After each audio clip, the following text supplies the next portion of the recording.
Have you ever had one of those days where it feels like the whole world is just designed to frustrate you?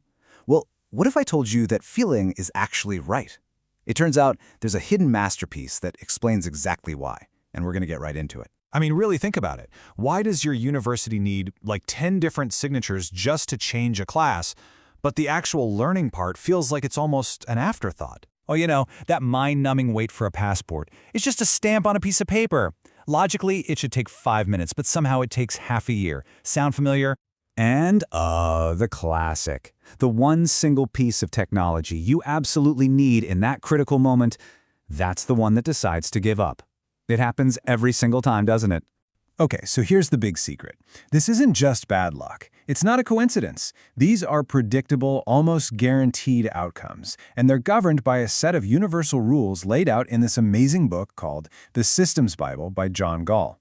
All right, so to really get the rules, we first have to be on the same page. What even is a system?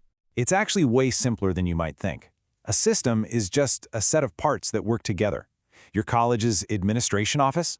That's a system. Your company's HR department? Yep, a system. Even the group chat for your cricket team is, in its own way, a system. But here's the massive plot twist from Gall's work.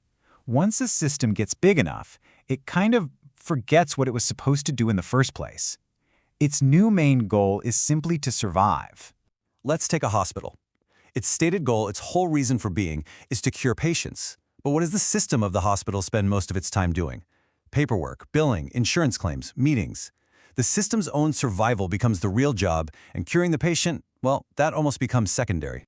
So if systems are basically destined to lose their way, what are the rules that make them fall apart? Gall calls these the unbreakable laws of failure. He lays out these 4 brilliant laws that pretty much explain everything. To put it simply, systems grow for the sake of growing. New complicated ones are basically designed to fail. The ones that do work get overloaded immediately. And eventually, the system becomes the problem. Let's break those down. Law number 1, systems just expand to fill whatever space is available. You see this in big companies all the time, right? They create new departments, not because they're needed, but just to look busy and justify a bigger budget. The system is just feeding itself. Law number 2, new, complex systems are doomed to fail. We have all lived this. The university rolls out some shiny, fancy new exam portal, and what happens?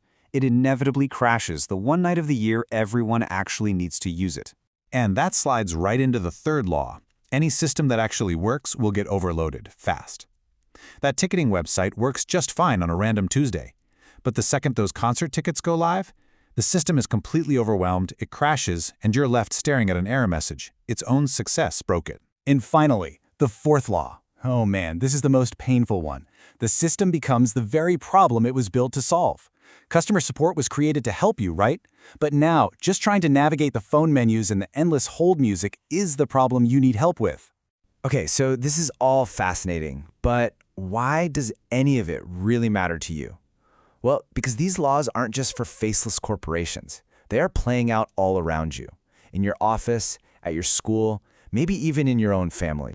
Seriously, once you see it, you can't unsee it. You see it in startups that get so obsessed with the system of fundraising that they forget to actually sell a product. You see it in schools where the system of perfect attendance becomes more important than, actual learning. And yeah, even in families, where so many rules can end up smothering the fun they were supposed to protect. So what's the big takeaway here? It means that just getting angry and fighting the system head-on is probably a losing battle. The real secret to survival, according to Gall, is to just understand the trap. Once you can see these laws in action, you can start to figure out how to navigate around them. So if big, complex systems are basically doomed to fail, what's the solution? What do we do? Well, thankfully, there's a golden rule. The answer is probably best understood with a simple question.